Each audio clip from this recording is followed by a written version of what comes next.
What's going on? It's Suck and I'm back with a brand new video on SuperDuprTech. In today's video, I shall be unboxing the brand new 5th generation iPad Air. As always, I will be uploading a video testing the cameras found on this iPad Air, both their stills and video capabilities.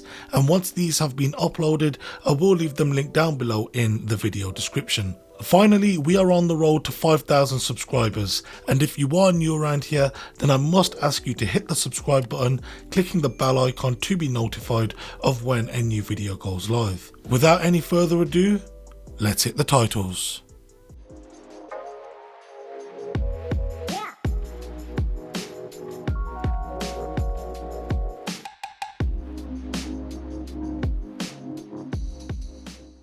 So first up, I do want to mention that this new model is available in a variety of different colours, which range from space grey, pink, starlight, purple, and today I'll be opening up the blue model.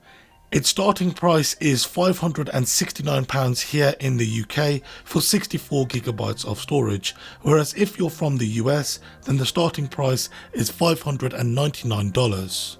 There is one other storage model which is for 256GB of storage, so yeah, the jump up in storage is around 4 times as much, and there is no 128GB model. Also this year, you can see that Apple are yet to do away with the plastic shrink wrap from their iPad boxes, which is something they've been doing to their iPhones for quite some time now. So pulling the tab and peeling away the plastic wrap, we can lift away the lid, revealing the device. Now placing this aside, we get our first look at the included bits and bobs. Firstly, we get the included paperwork, which is massive, and the first of these documents is your quick start guide, which informs you on how to use some of the system gestures and points you towards the Tips app, which comes pre-installed on the iPad. Anyway, the next of these documents is your health and safety handling notices, along with your regulatory information.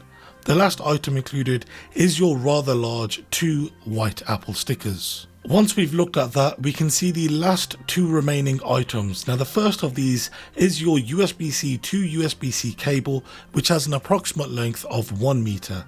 Yes, this is a standard USB-C cable, and I'm slightly disappointed that these are not colour matched to the colours of this iPad Air. I do think Apple are missing the trick here. It's nothing major, but seeing as they're including them with their iMacs, it would have been nice to see these also included with their iPads. And we also get the USB-C power adapter, which has a folding design for our plugs here in the UK. It should be good to charge this iPad to around 70% in around 1 hour and complete a full charge in just under 2.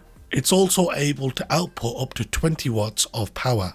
And then we have the device itself. And I must say, I really do like the blue colour of this iPad.